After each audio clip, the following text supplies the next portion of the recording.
TV Hindi में आप सभी को सुस्वागतम। जी हाँ, कीड़े और मकड़ियों पर अक्सर लोगों का बहुत कम ध्यान जाता है, सिवाय इसका कि जब हम उन्हें दूर भगा रहे हो।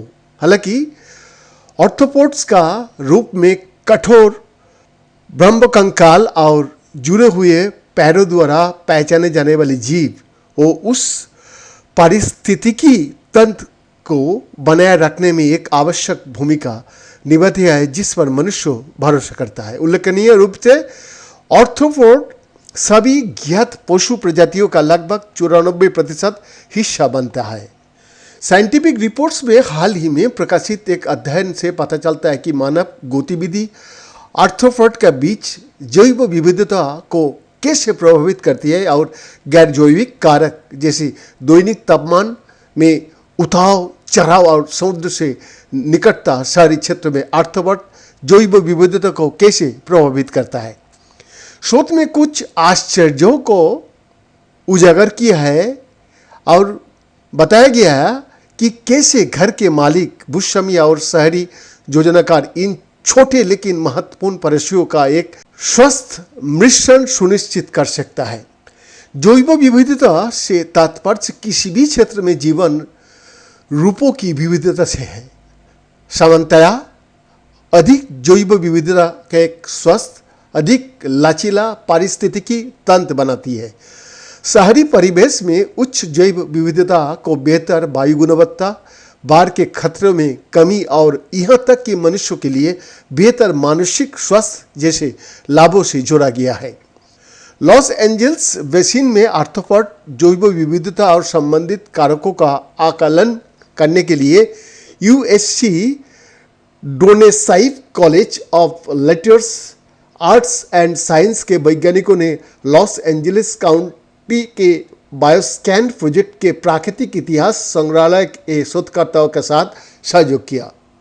बायोस्कैन प्राकृतिक इतिहास संग्रहालय द्वारा संचालित एक सामुदायिक विज्ञान परियोजना है। लगभग 80 स्वयंसेवकों द्वारा समर्पित है जिन्होंने पूरे लॉस एंजल्स में पिछवाड़े, बगीचों और अन्य स्थानों में छोटे तंबू जैसी जाल संरचनाओं को रखने में मदद की, जिन्हें मलाइस ट्रैप कहा जाता है। इन जालों से वैज्ञानिकों ने मधुमक्खियाँ, मक्खियाँ और पतंगों जैसे उड़ने वाले आर्थ्रोपोड एकत्र किए। उन्होंने उन्हीं स्थान पर हाथ से मकड़ियाँ भी एकत्रित की।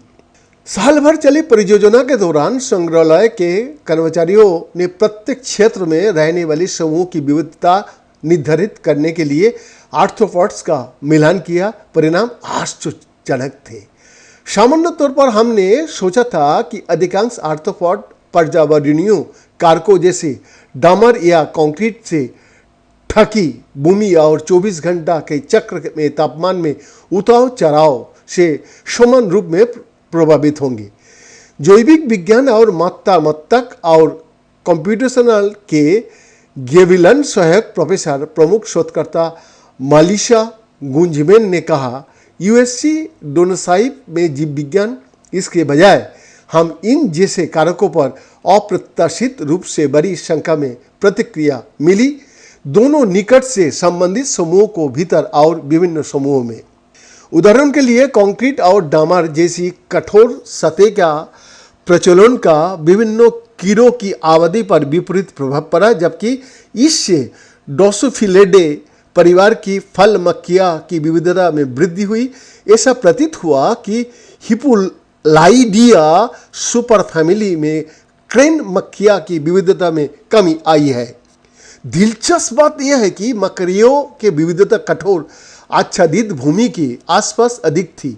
शोधकर्ताओं ने यह भी मापा और पाया कि तापमान माइसेटोफिलिडे परिवार के साथ साथ सिरिफिडे परिवार में कवक मच्छरों की विविधता को प्रभावित करता है, जिसमें मधुमक्खी जैसी होवर मक्खियाँ शामिल है। पारा पड़ने के साथ इन कीड़ों का बीच विविधता कम हो गया। शोधकर्ताओं का अनुमान है कि गर्मियों में उच्च तापमान एपिड्स द्वारा खाए गए पौधों का सूखा देता है, जो कई होवर मक्खियों के लिए भोजन का स्रोत है। इसके अलावा गैर देशी मधुमक्खियाँ उच्च तापमान में अधिक भोजन प्राप्त करती है और इसलिए उन्हें खाद्य पदार्थों के लिए प्रतिस्पर्धा करती है जिनकी कुछ होर मक्खियाँ को आवश्यकता होती है। ये जानने से कि विभिन्न प्रजातियों के बीच विविधता भूमि मूल्य, भूमि कवर और तापमान जैसे कारकों का कैसे जुड़ी हुई है, शहरी योजनाकारों और डेवलपर्स को अपनी परियोजनाओं को इस तरह से समायोजित करने में मदद मिल सकता है जो जैव विविधता को बढ़ावा देती है और सभी एंजोलिनी को इसका लाभ पहुंचाती है। प्राकृतिक इतिहास संग्रहालय में एंटोमोलॉजी कंप्यूटर ब्रायन ब्राउन ने एक और आश्चर्यजनक परिणाम की और इशारा किया जिसने शोधकर्ताओं की प्रसन्न किया। इस परियोजना में आर्थ्रोपॉड्स की कई नई प्रजातियां सामने आई जिनके बारे में वैज्ञानिकों को नहीं पता थे कि वो LAS क्षेत्र में रहता है, जिनमें लगभग 50 प्रजातियां शामिल थी जो पहले विज्ञान के लिए अज्ञात थी। उन्होंने कहा उसके आधार पर हमें एक नई समझ मिली है कि कीड़ों के संदर्भ में लॉस एंजल्स की जैव विविधता कैसी है। इसीलिए 3500 या 4000 प्रजातियों के बजाय जिनके बारे में हमने पहले सोचा था, अब हम सोच रहे हैं कि कीड़ों का शहर में लगभग 20,000 प्रजातियां रहती हैं। शोधकर्ता LA समुदाय के सदस्यों को श्रेय देता है और जिन्होंने बायोस्कैन परियोजना में मांग किया और भाग भी लिया, जो क्षेत्र की जैव विविधता की समझाने के लिए महत्वपूर्ण है, इसलिए संरक्षण प्रयासों के लिए महत्वपूर्ण है। श्रद्धांजलि के रूप में उन्होंने प्रत्येक नए पाई गई प्रजाति का नाम भाग लेने वाली परिवार का नाम पर रखा। BN की रिपोर्ट, FTV हिंदी, दिल्ली, भारत।